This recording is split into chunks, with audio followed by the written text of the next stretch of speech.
the praises of His people. Amen. Thank you, Lord. Hallelujah. So let's retain that attitude as we know that the presence of the Lord is here. Hallelujah. Thank you, Lord. Thank you, Lord. Namin pa natin ang ilang minuto pa. Hallelujah. Thank you, Lord. Napakabuti mo sa amin, Panginoon. Salamat, Lord, at ikaw ay laging tapat sa iyong pangako. Sa iyong salita na kung saan ang sinabi mo ay kung dalawa o tatlo nagtipon sa iyong pangalan, ikaw ay nandoon sa kalagitnaan. Though hindi ka namin makita, Panginoon, kulit, Lord, buong buhay ng puso. Ang pananampalataya na ikaw ay nandito sa aming karanasan. Hallelujah. At Lord, ang iyong presensya, Panginoon, na nagbibigay ng halaga ng aming pagtitipon sa oras nito, Lord. Amen.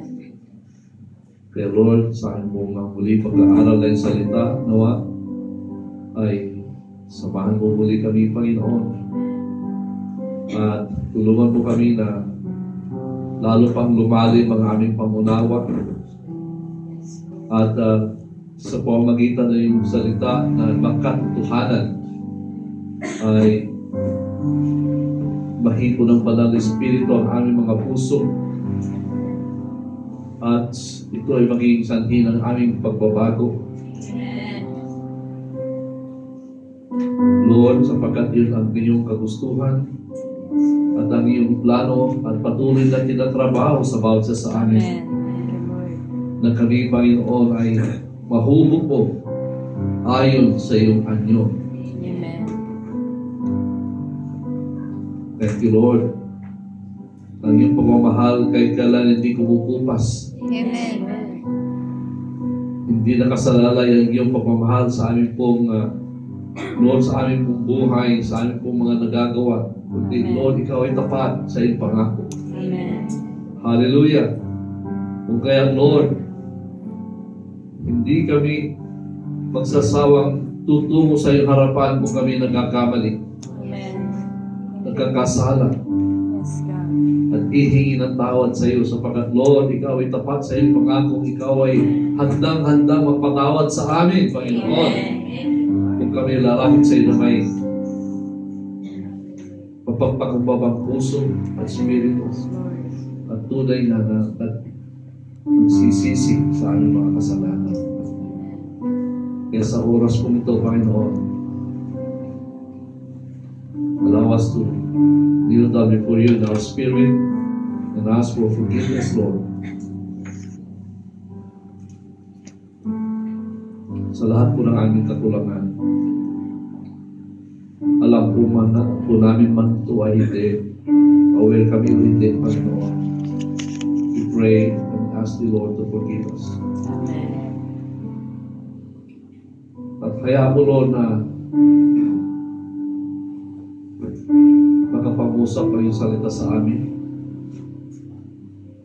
At ito po, Panginoon, ay matangkap ng bawat isa sa amin. At hayaan mo na ang iyong banal na Espiritu ay iuukit sa aming mga puso, sa aming kaluluwa. Amen. Ang katotohanan ng aming marinig ngayon.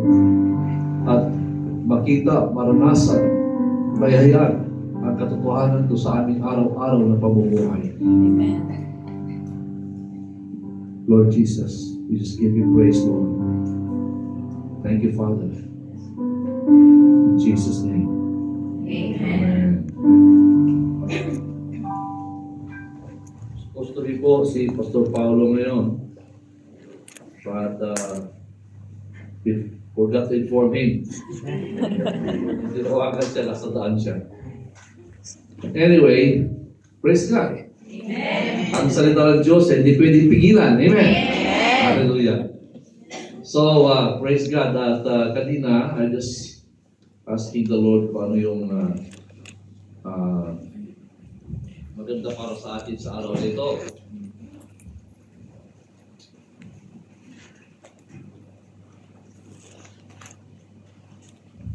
Amen. Mga kapatid, alam po natin na sa ating po pag-aaral, ay hindi lang po ito isang parang nag-aaral po tayo na maging inhinyero, maging teacher, or maging kung ano man ang nasa isip niyong kurso. Kaya po tayo nandito nag-aaral, hindi dahil lang sa kaalaman, kundi dahil sa buhay ni Kristo. Amen. Kasi the bottom line is that every truth that is released, that is expressed, revealed sa ating buong pag-aaral, every truth, ang nais po ng Diyos ay mapalitan yung katumbas, yung truth na ito, kung mayroon po sa buhay parating yung lies na yan, yung kasinungalingan. Ay yung opposite po ng pinag-aaral, yung ating pong in-expose dito. Sabi nga pagka yung pag-preach ng salita ay pag-expose. Kaya sabi ang tawag minsan sa sermon o preaching is expository. Expository talk or exposition. Amen? Pagsisiwalat ng katotohanan, paghahayag, pagbukas ng pintuan, okay, ng mga realidad sa buhay natin ayon sa totoong salita ng Diyos. So ang purpose is that masalaminan, mabigyan ng ilaw yung buhay natin. Na kung mayroong counterpart yung katotohanan na sinasabi dito at mayroong kumukontra sa parte ng buhay niyo, alin ang pipiliin niyo? Amen? Alin ang pipiliin niyo? Simple yung katotohanan. Kasi ang salita ng Diyos, ang siyang katotohanan lamang. Walang kasinungalingan sa salita ng Diyos. Kung kaya natin po in-expose yung katotohanan upang mailawan yung kasinungalingan. Amen. At alam po natin na dahil tayo po ay lumaki sa mundong ito, na hindi naman tayo taglay-taglay yung katotohanan. Nalaman na lang natin yan sa different stages ng ating buhay natin. Kagaya po, 31 years old ako nung nakita ko ang katotohanan. Amen? From then on, ay unti-unting naliliwanagan yung mga kasinungalingan na iukit sa katauhan ko. Amen. Alam niyo yung na-build up ng kalaban sa buhay ko. Na ibinubuhay ko, kinikilos ko, sinasabi ko, iniisip ko, araw-araw hanggang nung makilala ko ang Diyos. Kaya bawat mailawan, bawat katotohanan ng naging ilaw sa buhay natin, at pag tinanggap po natin to, hindi pwede magsama yung opposite doon. Amen? Sabi nga, hindi ka pwedeng mamangka sa dalawa o mamangka sa dalawang bangka. Di mo ba? Mahirap po yun. Dalawang ilaw. Hindi, dalawang bangka nakatutulog ka doon. Ay. Dalawang bangka na namamangka sa Oo ilog. nga. Yung dalawang ilog, ganito, layo ng ilog. Dalawang bangka. Totoo naman. Amen? Dalawang bangka. Namamangka ka, dalawang bangka. Hindi po maganda yun. Patutumba ka, hindi ka makakatayo. Yung isa, hihilain ka dito. Yung isa, hihilain ka dito. Nasa kami na. Amen? So, yun po yung ating pong purpose why we come here. So that mabago tayo. Amen. Amen? Paano nababago? Pag na-expose yung kasinungalingan, pag mo nang panghawakan. Diba? Huwag mo nang panghawakan, bitawan mo na at kapitan mo na yung katotohanan. Amen. Doon ka mag-umpisang mabago. Amen. Kasi pag tinanggap mo na yung katotohanan at niyakap mo na yung katotohanan, makikita mo sa pamumuhay mo na realize mo na nilalakaran mo na yung katotohanan na yun. Kasi niyakap mo na siya. Naniwala ka, hinawakan mo, at naging buhay mo. Amen. Kung kaya doon mo nababago tayo Amen? At alam ko na marami sa atin dito. Na-born again ka dito, mga 2 taon ka din nakauwi. Pero talagang nag-attend ka ng church, sineryoso mo ang iyong pagiging Kristiyano. Pag-uwi mo, maraming magsasabi na, ibang-iba ka ngayon. Di ba ba? Amen. Ibang-iba ka. Ano nangyari sa'yo? Hindi ko na nakilala. Hindi ko na nakikita yung dati. Amen? Totoo po yun. Amen. Sabihin niyo kung ako ay nagmali. Amen. Di ba ba? Amen. Ako akala ko na mabait na ako, mabuting tao ako. Yeah. Pero na born again ako, nalaman ko katotohanan, ang dahil palang mali sa buhay ko. And then after some time, when you look back, oo nga, ibang-iba na yung buhay ko. Hindi ko na alam sabihin yung mga bagay na hindi maganda. Yeah.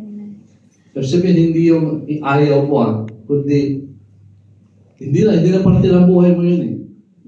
Kasi kung parte pa rin ng buhay mo yun, nagagawa mo pa rin. Amen. So dati, very rampant yung bibig mo sa mga salita hindi maganda. Di mo ba? Pero nung nabago ka na, nalaman mo mali pala yun. Biglang susupot-supot, pero nasa dulo ng dila mo, alam mo na mali, hindi mo lang sabihin. At pag nagsabi mo naman yung grabe yung conviction mo, Lord, Yeah. sorry Lord. Di mo ba? Amen. Ang laki ng pagbabago, iyan lang, yung bagay na yun. Kahit minsan yung pagsisinungaling, kukuha pa rin natin magsinungaling. Pero pagkatapos mo, sama ng loob mo. Yes. Tapos nag-aaral ka ng pagkakataon na mai-correct mo. Kung gano'n ako, bakit ko sinabi yun?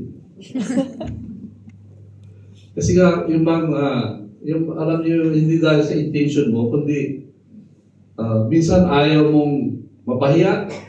Yeah. Kaya magsalita ka ng to cover it, di ba? Pero yung pala, sinungalingan yun. Yeah. So after sometimes, sabi mo, alam mo yung sinabi ko, hindi yun, mali yun. Kailangan may restore mo para magkaroon ng kabuuan yung kalooban mo. Yeah.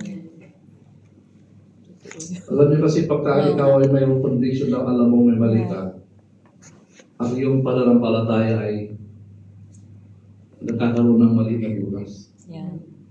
May singaw.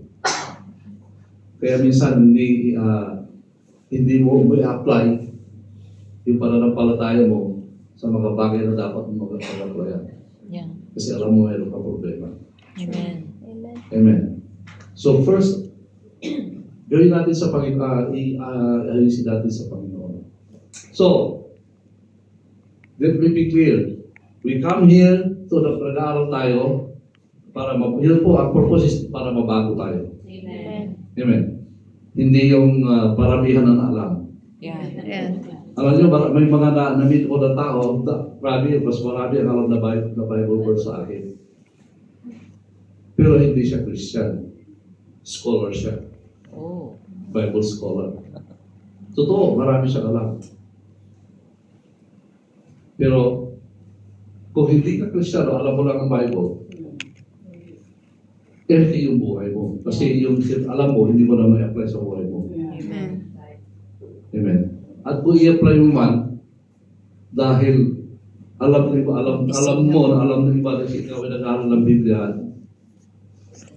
very obvious naman yung ginagawa mo, hindi ay salungat doon sa sinasabi ng Biblia. Pero hindi dahil sa may conviction ka na ipabubuhay mo yung dahil ng totoo. Amen. Amen. At ang alam mo lang, kung alam mo lang at hindi pa parte ng buhay mo, hindi mo yun may bubuhay araw-araw. Amen. Hindi magiging natural na lalabas sa'yo. Yeah. Lalabas sa salita mo, sa kilos mo, Amen. Yes. sa reactions mo, hindi automatic. Yeah. Kasi hindi buhay. Mm. Amen? Aral. Yeah. pag-aral, kailangan pa na mag-desisyon. Isipin ko, ano ba yung dapat kong gawin dito? Pero kung buhay mo na, automatic, parang ang mata na buhay, mata mo buhay. Pag binuksan mo yung mata mo, hindi mo pwedeng pigilan na makakita ka. Yeah. Sabi ko, ayaw ko makakita. Hindi. Once na binuksan yung mata mo, makakita kasi buhay siya. So, pagka ang pagpapatawad ay buhay na sa'yo. Amen. Yes. Amen? Pagka binakagawa ng bagay na hindi maganda sa'yo, dahil buhay na sa'yo, automatic nagpapatawad ka. Amen. Yes. Amen? Amen. Ganun po yun. That's life. Life means it lives itself. And that's the reason why Jesus has to die, be buried, and resurrect, live again. Amen? So that His life will not become available para isalin sa atin na sa ganon ay magawa natin yung mga bagay na hindi natin kaya gawin. Amen. So, ibig sabihin, to a man, everything is possible in Jesus. Kung ikaw ay namumuhay sa pamamagitan ni Jesus, ay kaya-kaya mong gawin ang mga imposible. Amen. Sabi nga, with man, it is impossible. But with God, all things are possible. Possible. Amen. Amen. So, kailangan natin ang buhay ni Kristo para maging posible yun. Kaya, yun ang, alam niyo, pinagplanuhan ng Panginoong maigi yun. It took Him thousands of years Amen. Yes. to fulfill having the incarnation, the death, and resurrection. It took Him centuries and millennia. Ibig sabihin, 4,000 years after creation, bago nangyari pinanganak si Kristo. Kasi man, ang tao ay 6,000 years na, according to the Bible. Amen. Amen. So, pero hindi pa yung topic ko.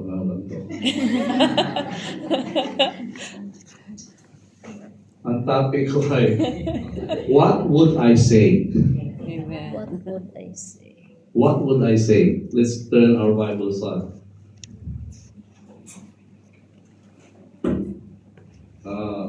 John chapter 8.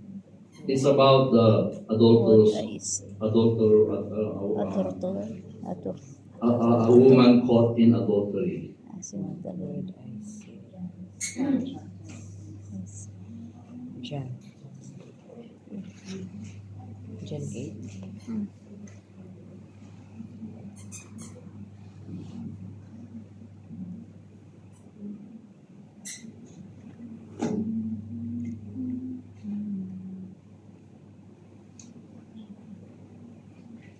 This is just a short topic. Let's read it from verse 1 to 11.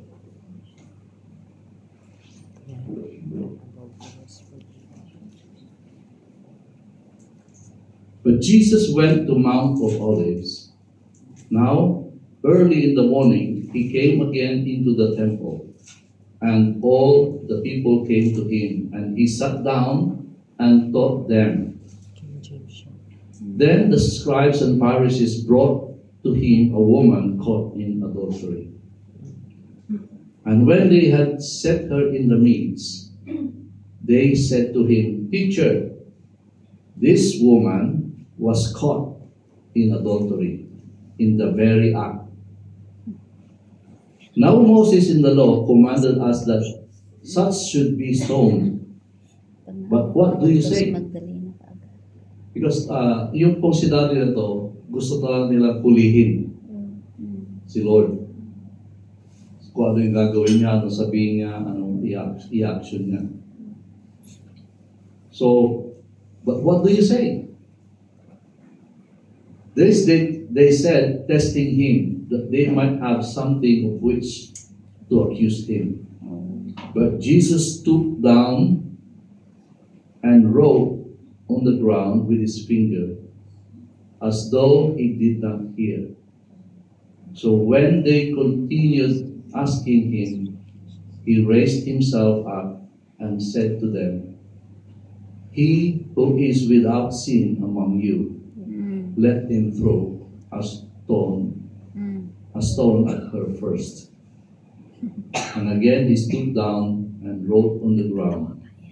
Then those who heard it, being convicted of their conscience, went out one by one, beginning from the oldest even to the last. And Jesus was left alone, and the woman standing in the midst. When Jesus had raised himself up and saw no one but the woman, he said to her, "Woman, where are those accusers of yours? Has no one condemned you?" She said, "No one, Lord." And Jesus said to her, "Neither do I condemn you. Go and sin no more." No. Amen. So, what would you say? Alam nyo, nabasa akong parang forum tungkol dito sa scenario na ito. Pinagdidebatihan, ano kaya ang sinusulat ni Lord? Diba? He was writing, and then he looked at them and then said his answer, and then went back writing again. Some said that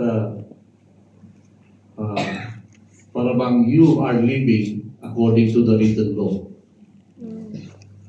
Parang yung sabi gano'n. But now I am speaking the law of life. Amen. And then wrote again.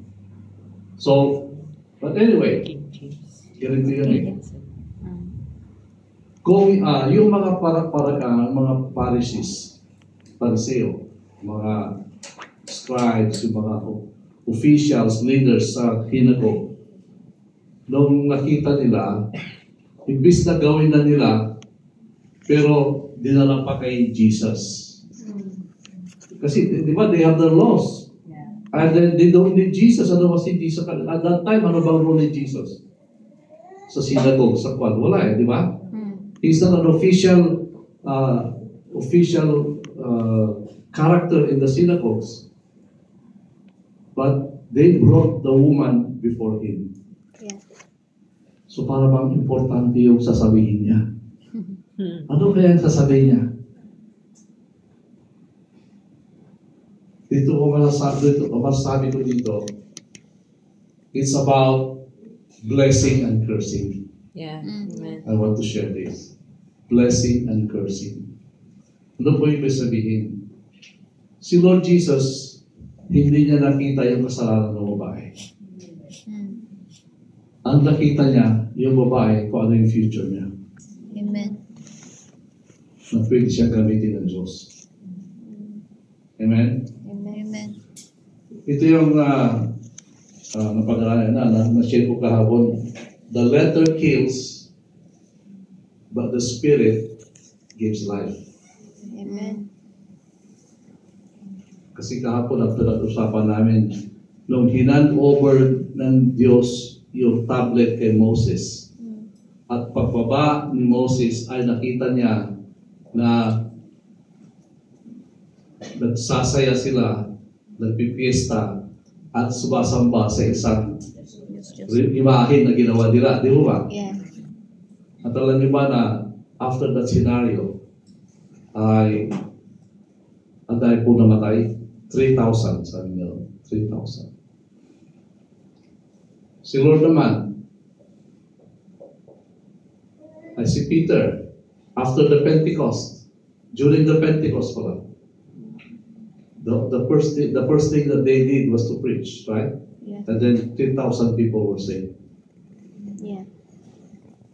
The principle is, yun na, the letter of the law kills, You see, the moment na hinandyog, kasi before that, wala namang law. There was no law. Na ito, bawal, bawal, bawal. Di mo ba? Thou shalt not take thy name of God in vain. Thou shalt not worship in the idol. Diba yung, nandun po yung sa Ten Commandments. Yes. At nung binaba na yun, judgment kagad. Diba? Judgment kagad. Pero nung si Lord Jesus Christ, anong nangyari? It was also a Pentecost. Pentecost means the 50 days after the resurrection. There were 3,000 naman na nabuhay. Amen. So the law, the written law kills. The Spirit of God gives life. Amen. In this manner, pinakita po dito yung principle na yun. The law says that when a woman or a man is caught in adultery, pero bakit sila yun? Hindi nila dala yung lalaki. Yeah. Diba? How biased sila. Hindi pantay ang application ng law. Just to demonstrate. So, dinala, sabi sa Bible, sa Old Law, Old Testament, totoo po yun. Ang isang babae na huli sa act ng adultery should be stoned to death. Yeah. True. Ganun yung ginawa. There was even a moment na noong panahon ng Old Testament, nahuli sila, babae at lalaki, nahuli sila sa akto, talagang in-spear. Tagos silang dalawa. Yung just yung patay. Yung iba naman talagang dissolved to death. Babatuhin ka ng tao hanggang sa ikaw ay mamatay. Pero dinemonstrate dito, dahil andito na si Lord, yung law, the written law, is no longer applicable because the law of life is now applicable. Amen. Yes. Amen. There's a shift. Amen? There's a shift. So we are blessed. At ang gusto ko dito is yung blessing. Nung si Lord ay binless sa yung babae, nagtanim siya ng life, nagtanim siya ng hope, nagtanim siya ng magandang future para sa babae niya. Yeah. The Pharisees meant they're enforcing the law. Dapat lang, di ba? But, paano sinilence po? Paano sinilence ni Lord yung mga praise para sa iyo? Okay? Sino man sa inyo ang walang kasalanan, siyang unang babato. Hindi sinabing, kung may kasalanan ka, huwag kang bumato. Hindi, sabi lang niya, sino man ang walang kasalanan sa inyo, yun ang unang babato. At lahat susunod na, di ba? Natamay mo sila lahat. Kasi lahat din sila ay nagkasala. Yeah. Amen. Amen.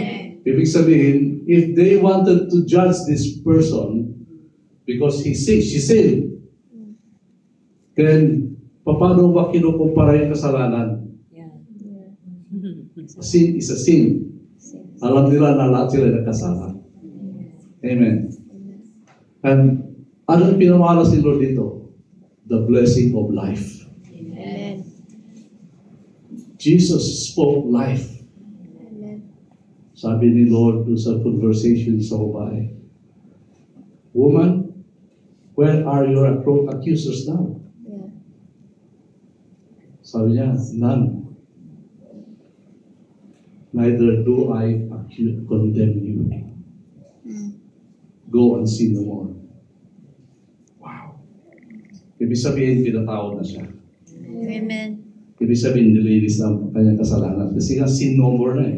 Amen. Amen?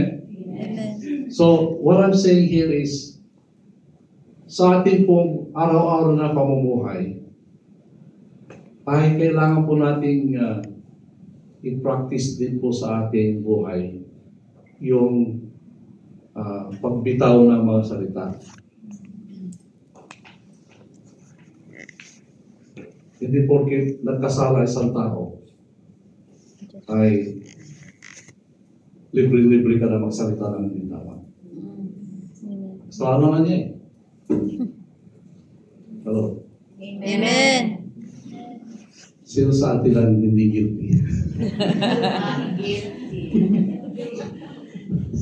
Kasi ko eh, sino sa atin hindi guilty? Walang batas. So, kaya tayo dito para ma-expose sa buhay natin yung mga kakulangan pa natin. Amen. You see, si Lord Jesus, sinabi niya, kasi in-expose niya yung mga tao doon na pati sila makasalanan din. Yeah. Amen? Amen. Bago sila mag-judge ng Tao. iba, i-judge muna nila yung sarili nila. Amen.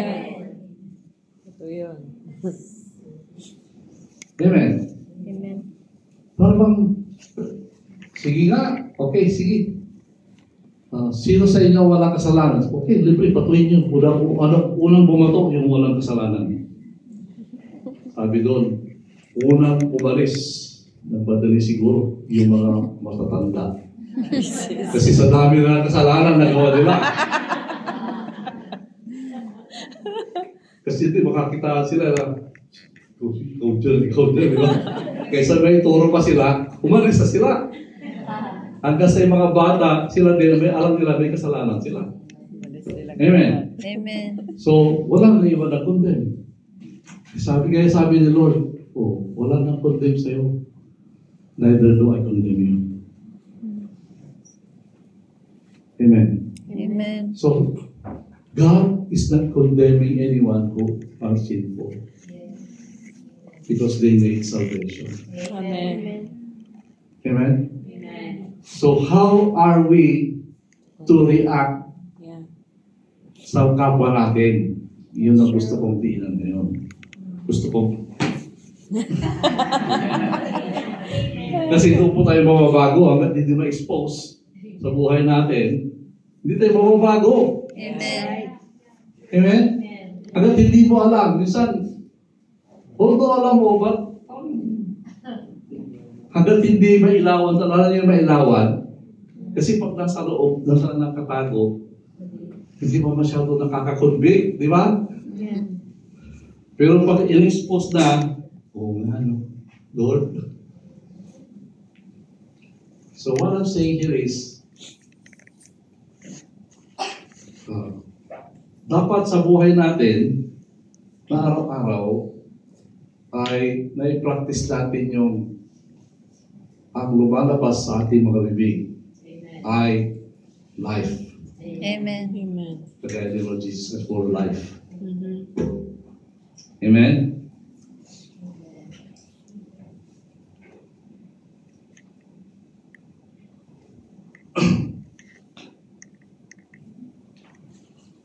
Blessing always triumphs over cursing.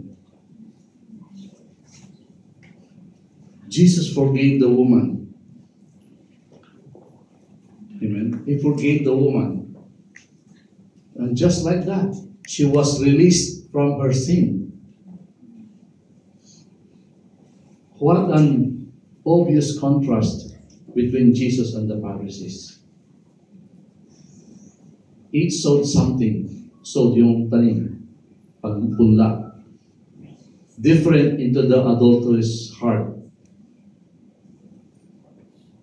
The Pharisees' condemnation, while Jesus' forgiveness, hope, and life. And blessing as that. As I said, I preached to last time, 1 Peter chapter 3 verse 9, I think. That we were called to bless. Amen. Ang unang calling ng isang Kristiyano bago sa ministry ay to be a blesser. Kasi everything has been given to us as a blessing. The moment we receive Jesus, sabi niya, we were blessed with every spiritual blessing. Amen. Walang winithhold ang Diyos na blessing sa atin. Amen. Kaya lang yung iba, kailangan lang natin i-claim. Amen. Amen? Kaya alamin mo, ano bang blessing na mayroon ka? Kaya alamin mo, alam nyo, mayroong listahan ng mga blessing. Kaya lang, hindi siya lalaki sa 1, 2, 3. Hindi. Basahin mo yung istorya sa Bible, malalaman niyo yung mga blessing na naka-install para sa inyo.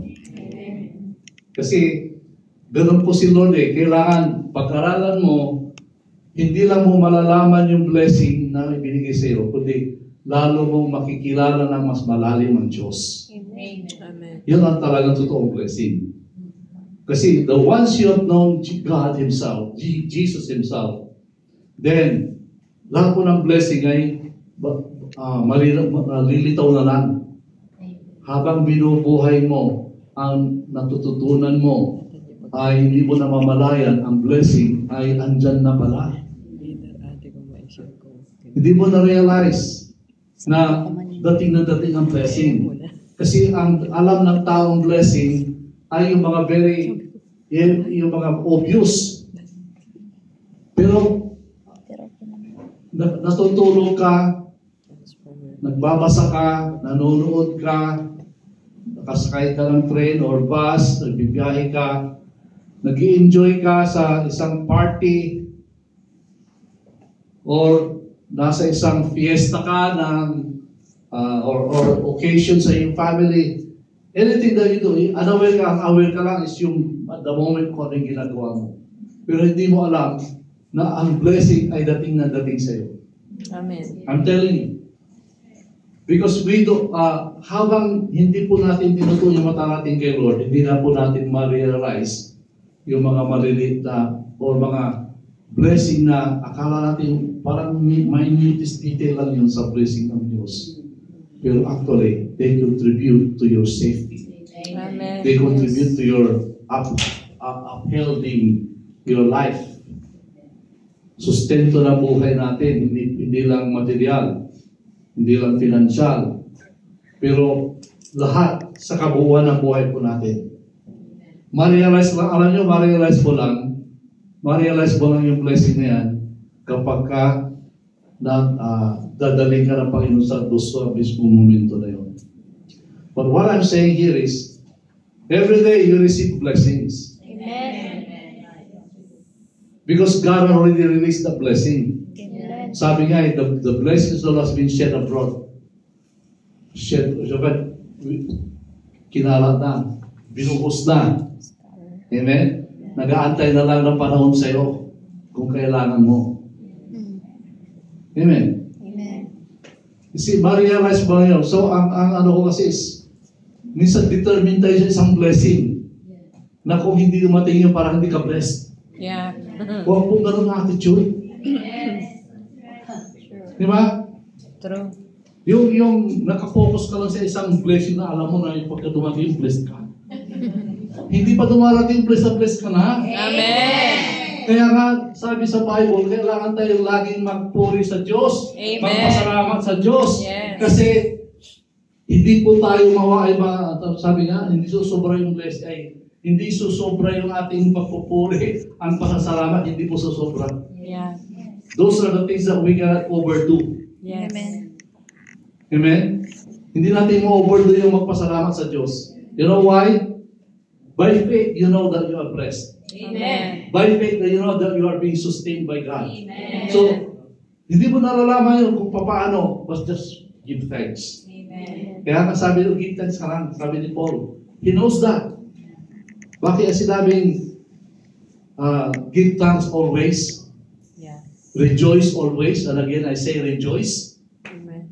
Why? Sabi niya, give thanks without ceasing. Yes.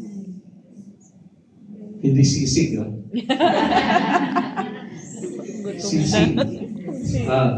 Gutom na pag Hindi humihinto.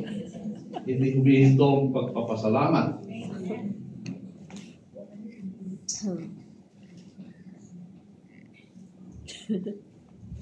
If you develop that attitude, kasi ang pasalamat hindi dahil feeling lang, Yeah. Amen. Yes. o hindi dahil ikaw ay nasa magandang sitwasyon. Yes. Amen? So, parang, wow, blessed na blessed ka. Saka ka lang nagpapasalamat. Pero pag nasa isang masyado mabigat na sitwasyon, Hindi na magpasalamat. hindi ka lang makatingala ng salamat, Panginoon. Nakadepende ba doon? Hindi lang ka madepende sa sitwasyon mo ang pagbibigay ng pasasalamat Amen. sa That's Diyos. right. Amen. Dapat matuto po tayo sa buhay natin na ang pagpapasalamat ay dapat bahagi ng buhay natin. Amen? Amen. Giving thanks is life to us, should be. Amen. And when it's life to you, amen, ibig sabihin, ang isip mo nakatuon doon. Pagka nagpapasalamat ka, ibig sabihin, alala mo lagi ang Diyos. Pagka nagpupuri sa Kanya, ibig sabihin, pagka nagpupuri ka, ibig sabihin, you admire Him. When you praise Him, ibig sabihin, you are admiring Him always. Amen. Amen? You are always seeing the beauty of God, the goodness of God. Amen. Dapat, sabi nga alam nyo, habang wala pa si Lord, although si Lord ay nasa atin na, pero habang wala pa tayo doon sa sukdulan Yeah. na experience na kasama natin si Lord, in reality, ay dapat mag-enjoy na tayo. Amen. You see, we can, sabi nga, bring down heaven here. Pagpapababa ng kalangitan. Paano binababa ang kalangitan dito sa ating presensya? Sa pagpupuri at pasasalamat. Yeah. Ibig sabihin, ma-enjoy mo lang siya kapag nagpupuri ka at nagpapasalamat Amen. at sumasamba. Yes. Amen? Kasi kahit na isang magandang lugar, magandang sitwasyon ka, hindi mo ma-enjoy ang Panginoon kung hindi ka nagpapasalamat, nagpupuri sa Kanya. Amen. Yeah. Amen?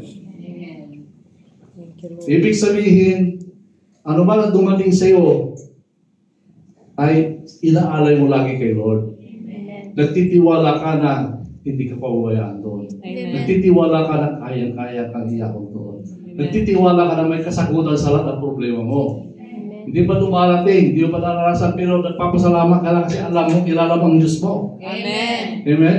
At alam mo na hindi ka tatagal doon sa problema. Thank you, Lord. Yes. Minsan nasa problema tayo, akala natin, katapusan na yun. Yeah. Kaya yung mga salita natin, parang katapusan mo na. Desperado. Hindi po. Walang problemang forever. Amen?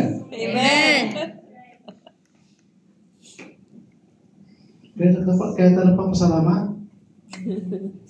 Amen? Ang pagpasalamat ay dahil pananampalataya po is faith. Giving thanks is an act of faith. So when you give thanks to God, you are acting in faith. So you please God. Sabi nga, we cannot, when you do things out of faith, you cannot please God. Amen. Without faith, no one will please God. Yes. We can only please Him because we put our faith in everything. Amen. Hallelujah. Amen. Are we getting this? Amen. See, pagka nasa problema ka, yun, the more na kailangan mo ang praise. Alam niyo ba na ang pagpupuri at salamat, sabi nga it breaks the fallow ground. Nagtatanim ka. Parang gano'n, ibig sabihin, nagtatanim ka. Why? Because you're speaking goodness. You're speaking, you're releasing. Pagka-blessing kasi, blessing yung pagpapasalamat eh. Blessing yung pagpupuri. blessing ang pagsasambay. So, ibig sabihin, ano man ang ibabato ng kalaban, walang magagawang kalaban. Kasi, praise, giving thanks, and praising God is a weapon against the enemy. Amen? At hindi lang yan. Binubungkal mo ang lupang matigang. Yung mga lupang tuyot.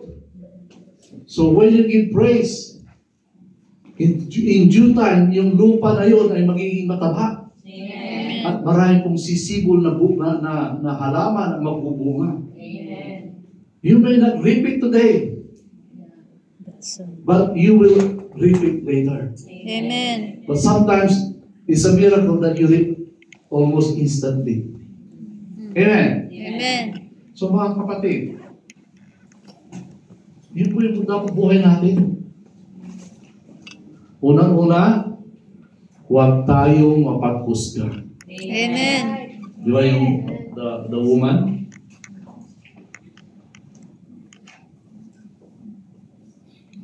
Huwag tayong mapaghusga. At kung mayroong nag-offense sa'yo, Yes. huwag kang mag-dwell doon. Amen. You know, pagka nag-dwell ka doon, kakasala ka. Tayo. Amen. Imposible hindi ka magkasala. Yeah. When you dwell on that, Mm-hmm. because you'll begin to utter things Yes. in the opposite direction. Amen. So, do not sow curse, because curse will also bear fruit. Yeah. Ano? Amen. Dapat mga good sower po tayo. At huwag kayong mag-alala. Kasi pagkatanim ka ng tanim, hindi mo na mamalayan, umaaling ka na umaaling. Meron akong uncle.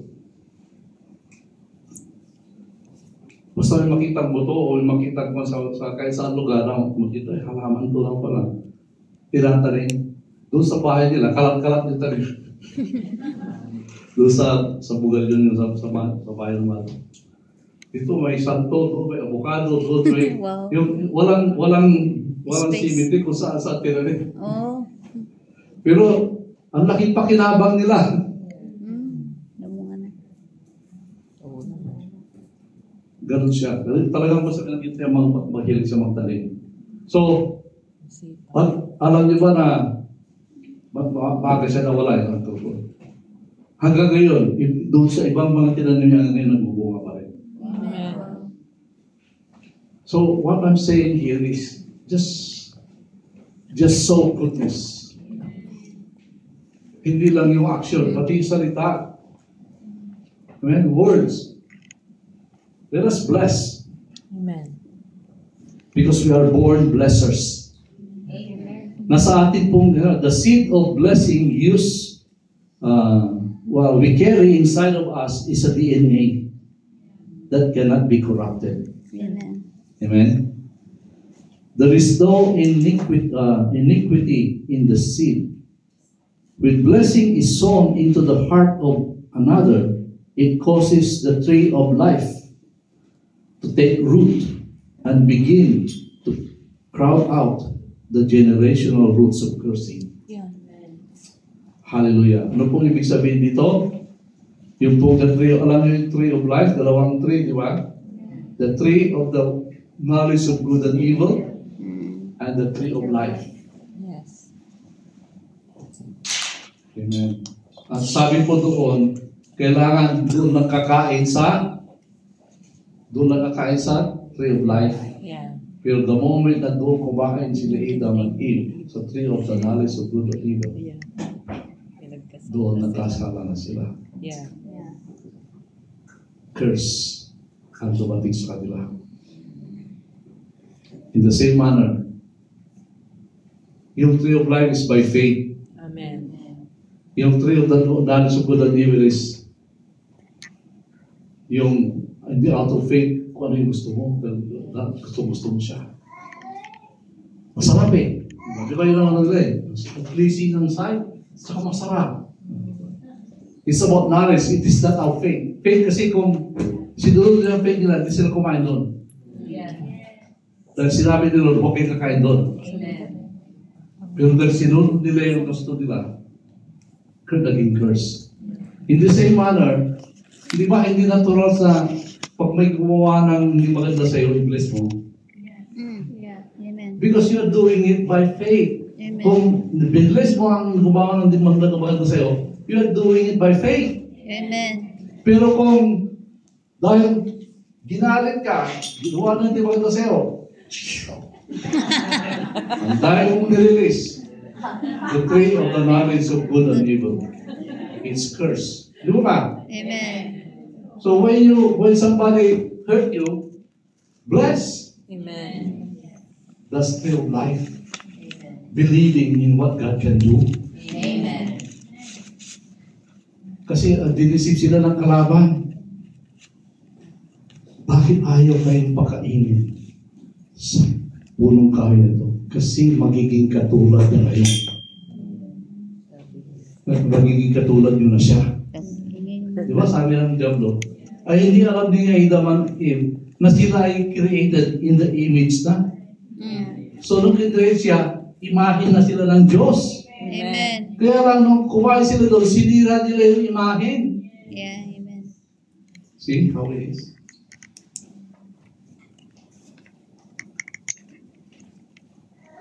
Kaya huwag tayong umarangkada ng ayon sa atin.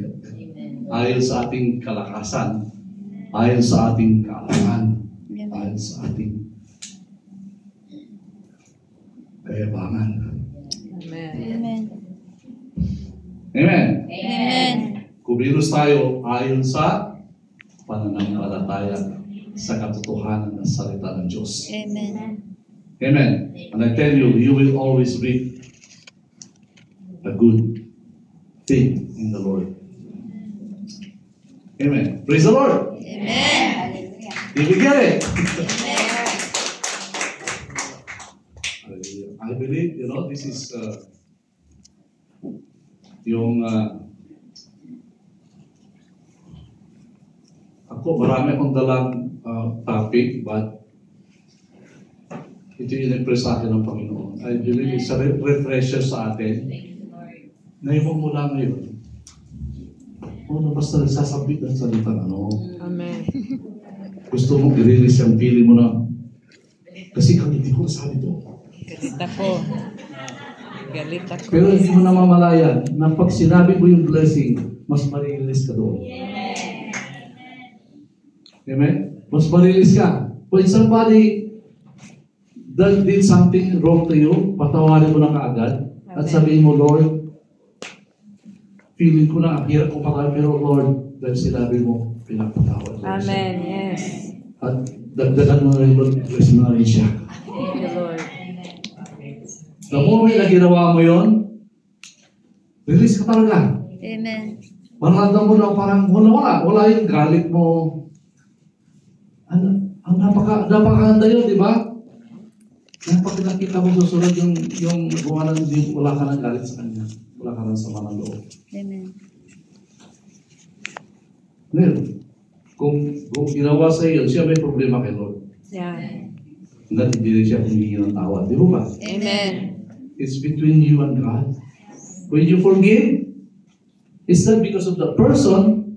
No, unang-unang maayos yung relationship mo kay Lord. Amen. Yes. Laging tuwid dapat ang relationship Thank you, Lord. natin. Yeah. Then, God can deal with that person because you release Him na eh. When you release that person, ibig sabihin, God is free to move and work through that person. Amen. Hanggang hindi mo siya pinapatawad, pigilan kamay ng Diyos para hipuin ang tao niya. Because hindi mo siya pinapatawad. Yeah. Amen. Amen. Sabi nga ni Lord paano kaya kung hindi tayo pinatawad ni Lord? Yeah. Yes. Nung nasa krusas siya, unang-una, hindi na kinalimutan. Lord, Father God, forgive them for they know not what they do. Yun yung kasagsagan ng ginawa sa kanya. Hindi niya pinakupas yung tao na palipasong ko yung sakpan. Hindi. Kahit kailan kasi hindi siya nagkaroon ng sama ng loob. Amen. Amen. Basta nirelease ka agad yung nirelease tayo kapag kasama po tayo doon. Amen? Amen. That's why forgiveness has come. That's why blessing has come. That's why life has come to us. Because Jesus released mankind. Nung pinatawad niya ang mga kawawa sa kanya doon, ibig sabihin, nirelease niya ang sanlibutan. Amen. Amen. Amen. So, alam nyo, ganoon din po yun. Especially families, friends, when you release them and forgive them and bless them, actually, hindi lang yung tao gumawa. Ang daming damay noon. Amen. Family, mga pamilya niya, mga karelasyon niya. Kasi hanggang hindi na-sensitive yun sa kanya din, hindi magiging okay ang mga karelasyon niya kasi dala-dala niya yung problema niya. Amen. Hindi lang natin na talaga na susukat yung epekto ng hindi pagpapatawad at pagbibless. So, huwag natin kalimutan, nagpatawad ka, pag-bless. Amen. Hindi yung sabi, yung iba kasi, sige Lord, pinatawad ko na. Pero may mga kondisyon, di ba? Pero Lord, ayaw ko na siya makita. May buntot. Pero mula Lord ngayon, hindi ko na siya kakausapin. Pero pinatawad na siya.